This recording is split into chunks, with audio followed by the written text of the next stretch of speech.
Hey there, Think Twice watchers. This is Alan with the Think Twice MTG podcast. This isn't a podcast video. This is something new we're going to be trying. I think I've hinted at it a couple times.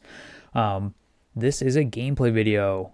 So this is modern gameplay. You can see I'm on the left. I'm playing Grixis Reanimator. Drew's on the right. He's playing Delirium. This isn't in a tournament or anything. This is just us getting together and getting some practice in, having some fun playing some games, but we thought it could be an enjoyable experience to watch it, and I'm going to be talking us through the games here. So this is not, I'm not talking it through live, obviously, I'm playing.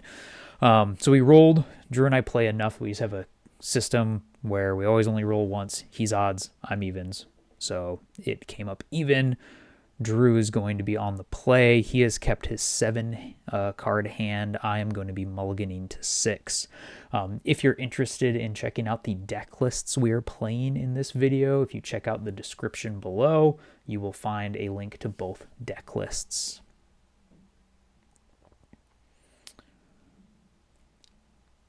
This video is a little bit of just kind of a test run for us because I'm trying out some different things, trying out different camera. If you watch the Yawgmoth deck tech that I put up, the camera's not so great, so we're trying out a new one here. And we're just gonna see, hey, how does it look? How does it work to play, to do some gameplay? So Drew's gonna start us off here turn 1 after I keep 6 cards. He is going to fetch with his Wooded Foothills. Looks like he's already declaring he's shocking. His life total's gone to 17. Grabs a Stomping Ground. And is going to make a 1 mana red or green play. And looks like he's going to play a Ragavan Nimble Pilferer. He's going to follow up with a Bauble. Check out my top card. And he'll draw in Upkeep. Put up some cards for you here on the screen. My turn is simply play Spiral of Canal and pass back. I'm holding up a Lightning Bolt you can catch a glimpse of in my hand. Drew cycled the Street Wraith there in his upkeep. We talked about it. And I asked him, like, well, what was the reason for the timing? And he said, I don't really know. Just did it. And so we moved on. He does go to attack with Ragavan. It gets bolted and does not get in. Drew's follow-up plays a Raucous Theater, surveils a Fear of Missing Out to the graveyard, and passes turn.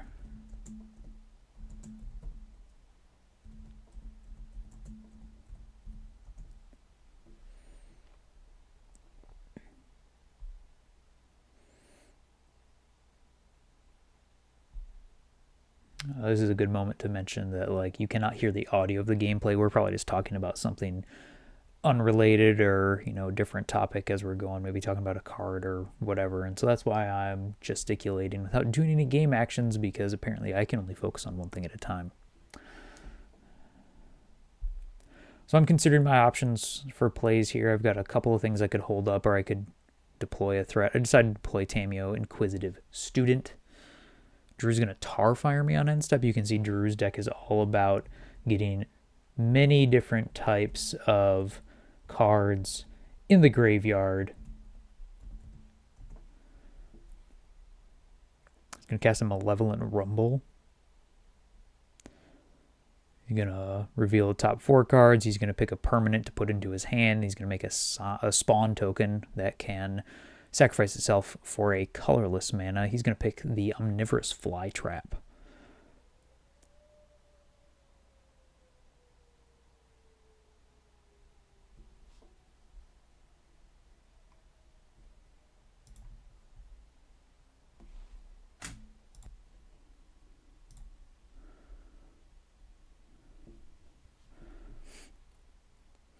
So Tamiyo attacks, makes a clue token. Drew's going to fetch on his end. So you might have noticed it looked like he played a land during my turn. As we were going to my turn, he said, oh, shoot, I forgot to play a land. And we're just playing casually. We're just testing things out. I just let him put it down. So that's why it looked like he did that. It was meant to just be on his turn. So that was his land up for turn. Now he's fetching because I passed.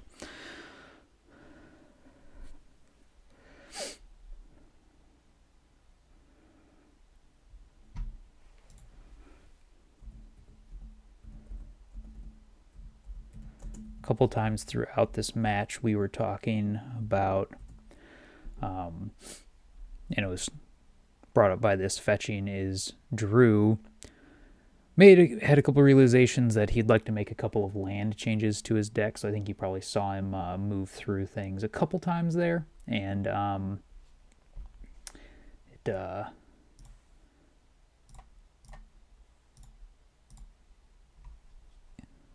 and he didn't really, he wasn't fully satisfied with his mana base. So it took him a second there to find the land he wanted to get. I think he didn't have the one that he wanted to grab there. If I remember correctly, it was specifically that he wanted an Overgrown tomb in his deck. So he dashes a Ragavan, play the Fatal Push. I think he didn't want to play the Omnivorous Flytrap, into a the 3 mana I had open. So he decided to make the lower investment play. He picks up a second Flytrap with his second Rumble on consecutive turns. And you see he's built up quite the graveyard. Looking to try to deploy multiple Flytraps and make lots of power and toughness all at once. Flytrap's not the most familiar card for everybody. If you're an aspiring Spike viewer, he had a minute where he was playing this card, and that's where this deck that Drew is coming from is at least based in, at least starting.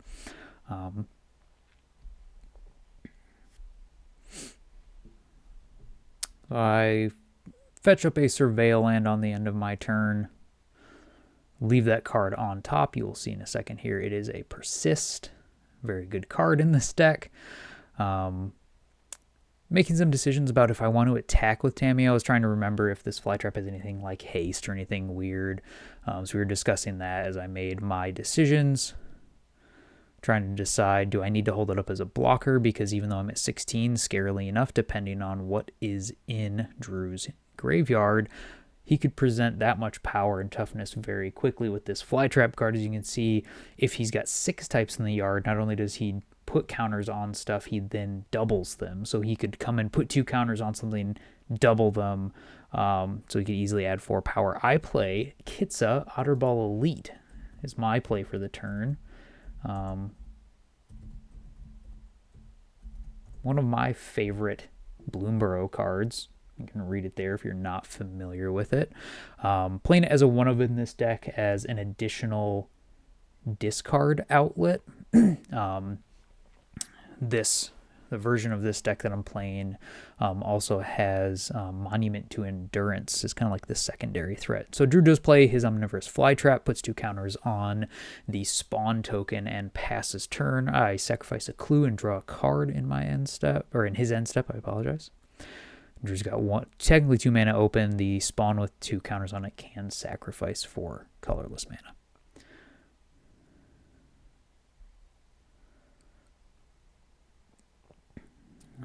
Tamiyo is going to make another clue, get in for 0 damage. Kitsa is going to use its looting ability, draw a card, then discard a card, discard an Archon, and then I will cast the Persist on it. So Archon does all kinds of things. So Drew's going to discard a card, sacrifice a creature, lose 3 life. I'm going to draw a card and gain 3 life. That is also the, third card drawn this turn. So Tamiyo is going to transform into the Planeswalker side. Seasoned Scholar, I believe, is the name. Uptick with its +2 ability. And a lot of game actions taken by me that turn. Drew's going to fetch in his end step. And we see as we end this turn, I'm at 19 life. Drew is at 10. I'm starting to feel in this game like I have turned the tables.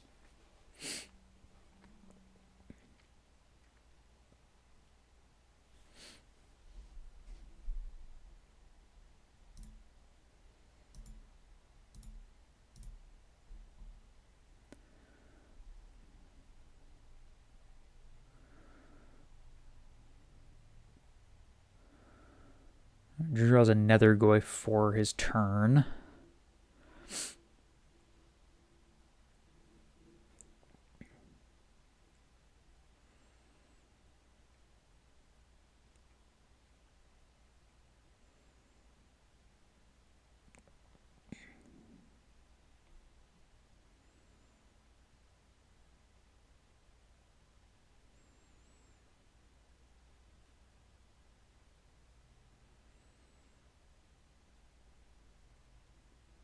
Drew plays the second fly trap.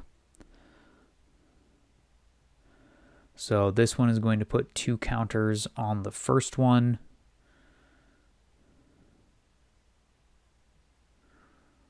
Then he's going to escape the Phoenix.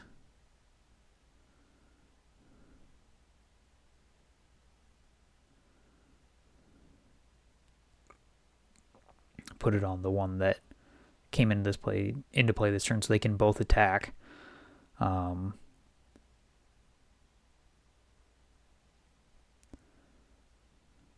So I think we actually didn't do this correctly. So I think that the counters that were put the first time when it entered should have also been doubled. And then more counters got put on and doubled again. So I think Drew actually should have had more power even than he does. And I'm only realizing this now that we might have played it incorrectly. I'm going to block the giant one anyway with my Archon because Tamiyo represents getting the persist back, which is what will happen this turn. Fatal Push kills the fly trap. Persist brings back the Archon. We see it do its 6 for 1 or whatever once again. And then I'm just going to do a little bit of showing off here with Kitza because I like the card. So, Persist was 1 spell cast for Kitza, so Kitza is 2 power right now. It's currently a 2/4. I'm going to put Kitza back up on the screen so you can see what I'm doing here. So Kitza has this ability to copy a spell. So I go to attack with Vigilance, cast a bolt, let the prowess trigger resolve, cast another bolt, let that prowess trigger resolve. Kitza is now at 4 power. You spend 2 mana, copy the bolt that's still on the stack. So it's 3 lightning bolts and 4 power from Kitza. So that's 9, 13 damage there. Drew's at 7. That is going to end that day. So we are moving on to game 2 here. We've sideboarded. We are now shuffling up. We are going to play 3 games no matter what. So we'll play 1 unsideboarded game and 2 sideboarded games here. So we're shuffling up after sideboarding, talking about who knows what.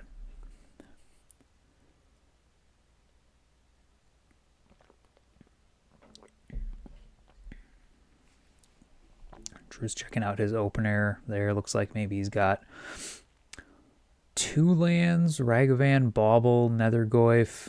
Looks like maybe a Pick Your Poison. It's a sideboarded card. And I can't quite tell what the last card is. Maybe another Nethergoyf?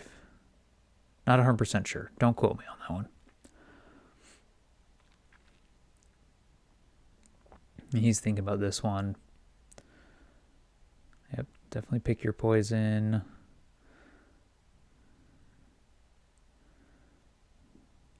I'm going to keep on 7. Here we go. Drew's going to go Mountain, Ragavan, Bauble. I believe he's going to play the Bauble. Oh, no, he's going to hold the Bauble. All right. My play is Polluted Delta Pass. Ragavan attacks in. We're just shortcutting this. I'm going to fetch a Swamp and Fatal Push the Ragavan.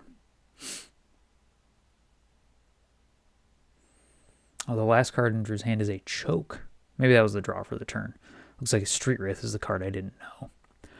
All right, so we're going to have a fetch with a Verdant Catacombs here. We don't need Kids up anymore.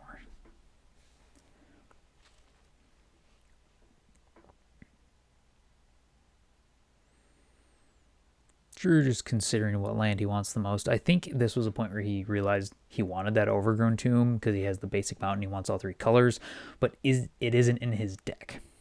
So he's contemplating what to grab at this point. It's more important to have double red and no green. So does he get a Blood Crypt? Does he grab that Stomping Ground and not have black mana? He decides with the Blood Crypt, it looks like it's going to come in untapped. He's going to shock. Go down to 17. You can see the life total on my phone up there at the top fairly well. It's not great. I'm going to get some sort of diffuser on the light that's above us to hopefully make that a little bit better. We could also try just having box displayed on the screen with life totals, but I think it's nice just to see that as we're going. Drew does play the bauble, checks out whatever I am going to draw for next turn, uses the die on top of his deck. It's just a reminder, good little trick for those of you looking to remember some of those things, and he's going to play a Nethergoyf, which looks like it is a 3-power creature because it does count the number of types in Drew's graveyard.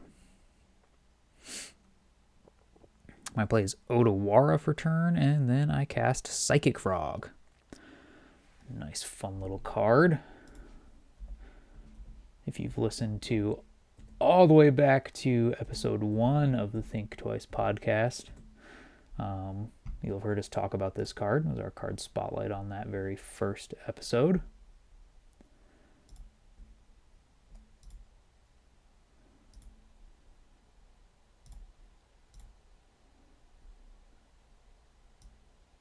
Sorry for that screen jump there. Just like we said, this is a little bit of a beta test, just doing a touch of adjusting on things. We're figuring out the number of types for the Nethergoyf. Apparently finding the right number is difficult. Drew upped the number of types counted for the Nethergoyf there without realizing that when he cycled the Street Wraith, he already had creature as a type. So, sorry if my resizing of the card preview box was slightly distracting. It was distracting me having the slight white edge on it. So, apologize once again. First test, this is mostly just a testing run to see how some of these things work out for us. So, Drew goes and grabs a forest, down to 14 life off of a fetch. Has a 3-power Nethergoyf in play against my Psychic Frog. Psychic Frog, pretty versatile, strong Modern Horizons 3 card. Going face to face with another strong Modern Horizons 3 card, and that is Nethergoyf. Nethergoyf essentially Tarmogoyf's little brother. Sometimes little brothers seem a little bit better just because they're cheaper. There's Nethergoyf for you for anybody unfamiliar. Drew plays a Fear of Missing Out. Discards a Detective's Phoenix, setting himself up to bestow that, getting rid of, I believe the ability name is Collect Evidence 6, so he gets rid of a Street Wraith and a Ragavan. It does reduce his card types, but adds that power and toughness right back, and gives another flying. So this is an attack for 4 at the moment.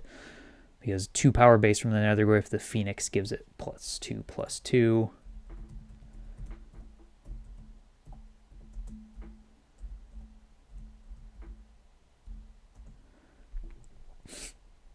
Kind of a cool ability, be able to bestow from the graveyard. Gives the card Detective's Phoenix a little bit of extra utility. Frog's gonna attack in after I take the hit of 5 from the Nethergoyf. Frog will draw a card, dealing damage to player. Use the Frog to discard an Archon, and happen to just have it in hand. I'm going to play a land and cast Persist, targeting the Archon. Archon's going to do the same thing we saw last game. Really swings the board in its favor quite powerfully. We see now, after resolving the Archon, even though Drew's dealt a lot more combat damage in this game, he's down to 8. I'm sitting at 17, and big thing to deal with here.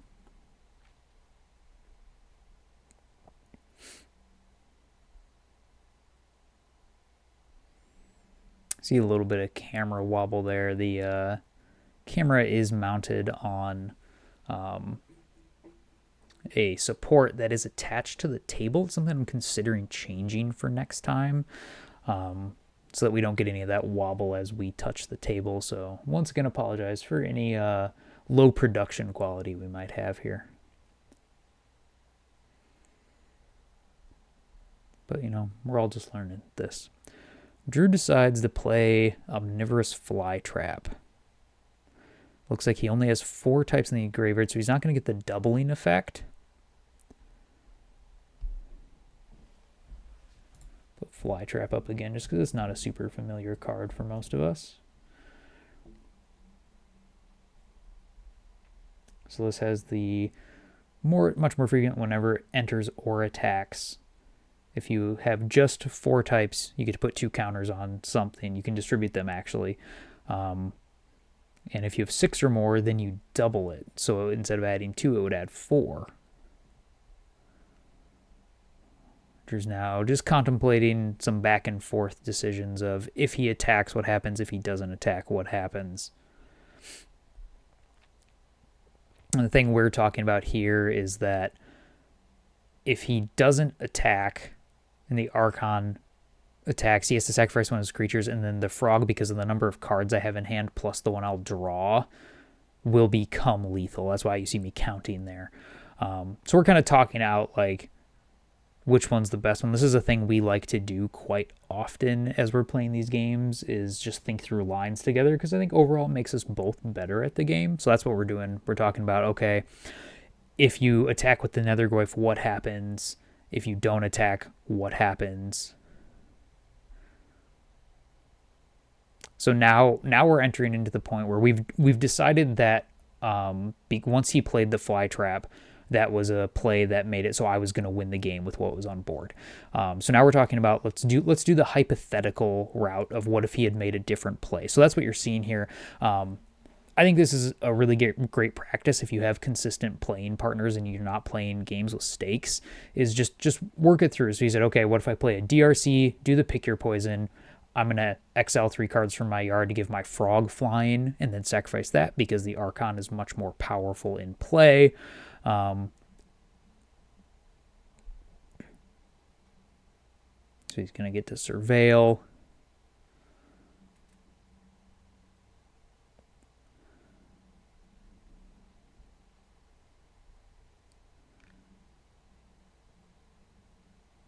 So we can see, okay, if he had taken his other line, what happens? This is an attack for 7. I would just decide to take it because it's not lethal, and with only 1 mana up, he's not really threatening the ability to do anything else. Oh, we see a notification on my phone pop up.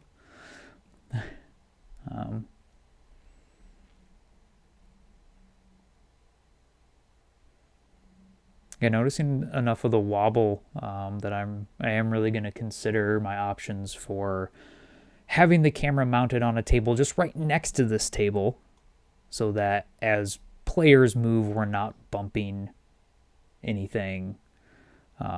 Might also work to then be able to have the computer sitting next to it, so we can do that. So one of the cool things about bestow is when the creature that you have bestowed dies, the bestowed creature just drops off and is left on the battlefield. It doesn't work quite like a regular aura, so that is a cool method. So in this, hypothetical game as we played out, then when my Archon attacks, he sacrifices the Nethergoyf, blocks with the Detective's Phoenix. I bolt the Dragon's Rage Channeler, then the follow-up plays a Graveyard Trespasser.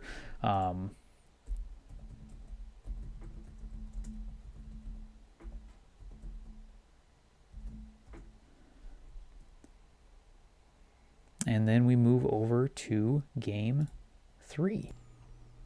All right, game 3, once again, we have Drew considering his hand. He shuffles faster than I do. I have a tendency to get lost in talking, and I just continually shuffle while I do it. So, looks like Drew is going to keep his opening 7.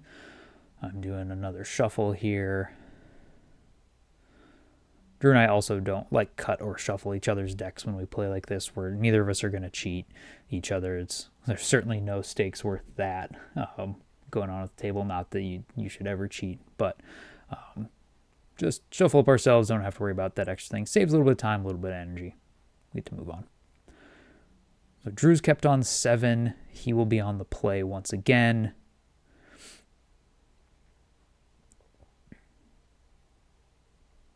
Looks like Drew's got a couple Nethergoyfs, Dragon's Rage Channeler.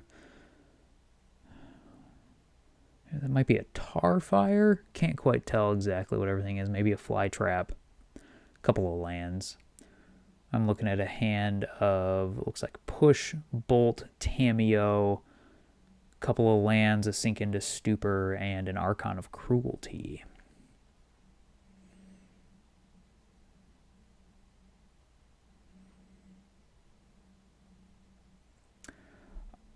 I'm deciding here, talking through being on the draw, deciding for myself if I want to keep that hand or not. I end up not keeping it, mostly because there's only 2 cards you can cast, and with the lands I had in hand being a Steam Vents and an Island, I'm not able to cast both of my removal spells. And being on the draw in this matchup, I definitely need to be able to just answer many of Drew's threats because they get out of control very quickly. And my deck is running 4 bolts and 2 pushes. And so it, isn't necessarily the best positioning for me to be able to kill many of his threats with only that bolt as action, and the Tamiyo's not going to be doing anything quickly, nor does it block well. So I decided to send that one back. Here's once again an example of me kind of getting lost in shuffling. I apologize once again.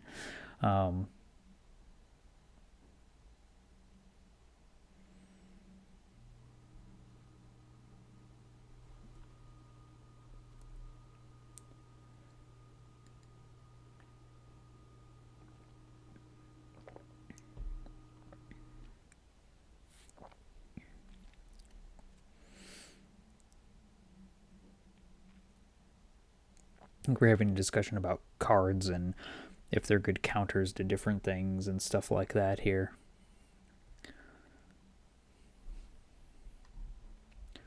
I'm just going to move through me.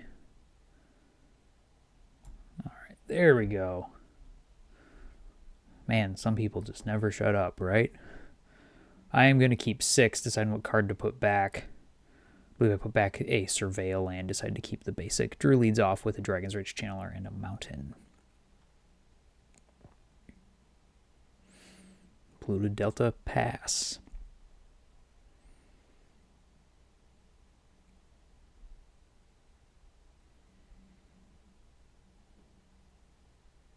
Drew shocks in a Stomping Ground. So neither of those Nethergoyfs are going to get in this time. Attacks for 1. Decides, oh, I didn't need to shock that. Once again, casual play. It's fine to let people make some corrections and some mistakes. The whole point of this is a learning experience. So I go grab that Surveil land that I did put on the bottom of my mulligan. It's a Thundering Falls. Gonna shuffle and then Surveil 1. Surveil lands have proven to be extremely powerful, very good lands. I think most modern decks that I'm looking at building at this point run at least 2, if not 3 of those things. This deck that I'm playing right here runs 3. 1 Thundering Falls, 1 Undercity Sewers, and 1 Raucous Theater.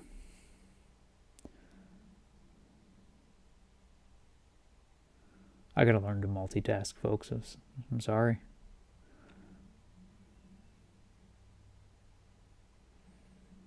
By the way, does anybody know what card art is displayed on the playmat that Drew has in front of him? That blue one with the kind of 2, I don't know what magic race those creatures are, but those 2 things, those 2 characters. It was one that I picked up at our local gaming store because I thought it looked cool. I don't even know what card it's on. So if you know, drop a comment. I'm going to make a play of a Scalding Tarn for the turn. So I've got an Archon and a Faithless Looting in hand. I'm going to cast that Faithless Looting.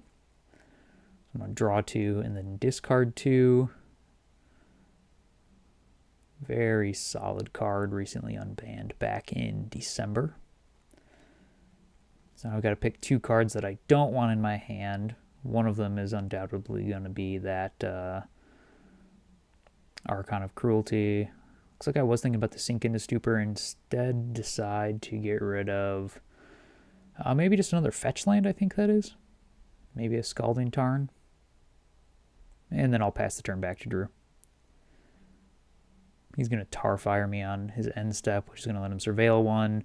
And there he has 2 cards in his yard and Delirium achieved because they both have 2 types.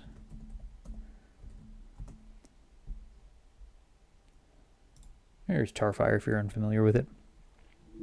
Drew goes at his turn, fetches with his Bloodstained Mire.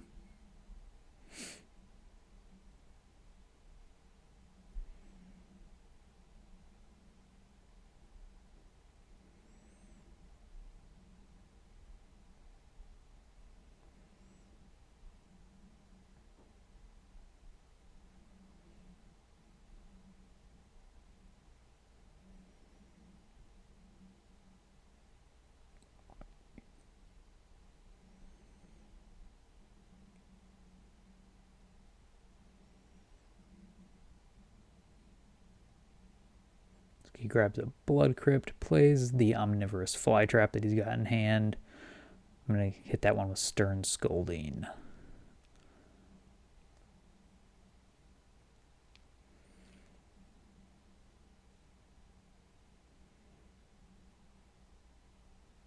So I took 3 from the Fetch and Shock, took 3 from the Dragon's Rage Channeler attack.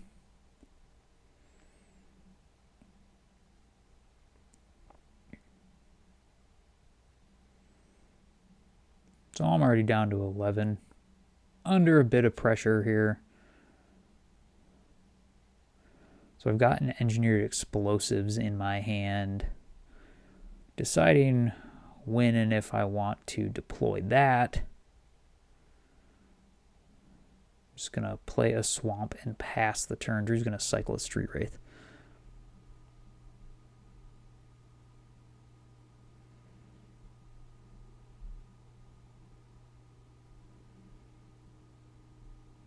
Yeah, we're 100% going to try having the camera not mounted to the table we are playing on. The table we're playing on is actually a standing desk that I have, and so it does have a little bit of movement in it, more than a regular table might. But so we'll look to correct that a bit, I think.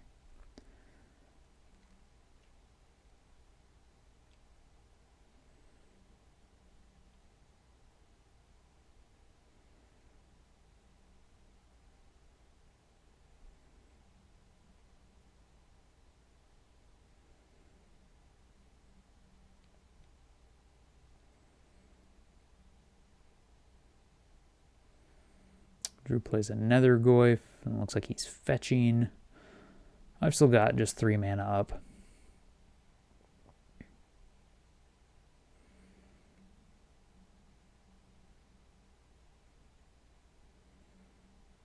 Another point where Drew's figuring out that, hey, maybe I want to make some changes to this mana base. He wasn't completely happy with it.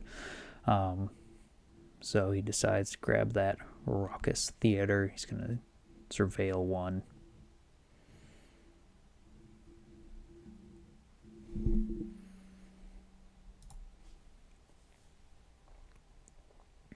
Bins a Street Wraith. He's got another Goyf and looks like a Tarfire in hand.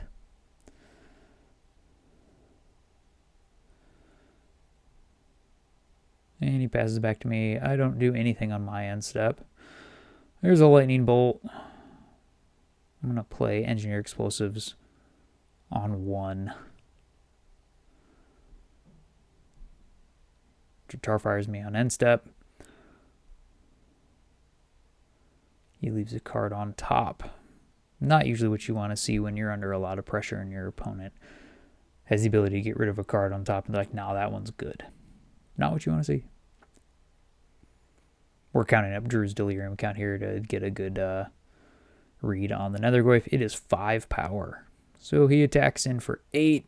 I'm going to crack the Engineered Explosives, destroy all those 1 cost permanents. And he deploys another Goyf and a Ravenous Fly Trap, which is I'm looking at a Tameo, a Bolt, and a Sink into Stupor. Not set up very well. I believe I make a mistake here as I decide to fetch on end step.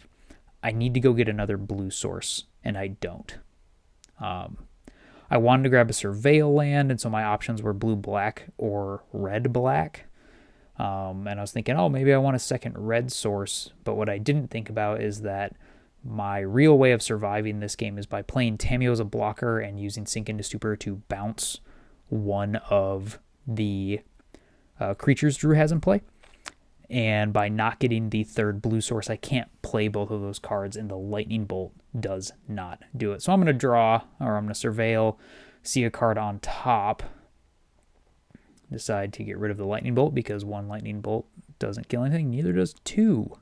I guess technically it kills the Nethergriff, but I'm still dead to the other card. So I have to be able to answer in some way both of these cards on this turn.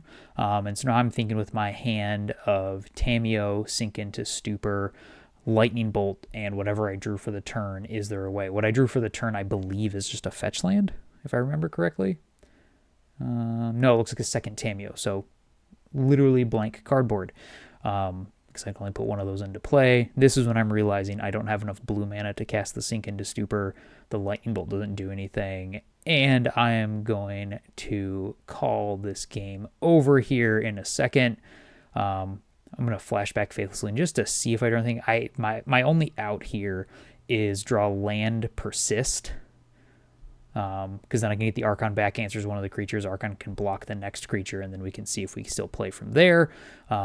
But I'm going to call this game quits. So we see as we end up here is I took the unsideboarded game and the first sideboarded game. Drew takes the second one in what I think is very commanding fashion, showing the power of his deck in its ability just to constantly present very large, very powerful threats.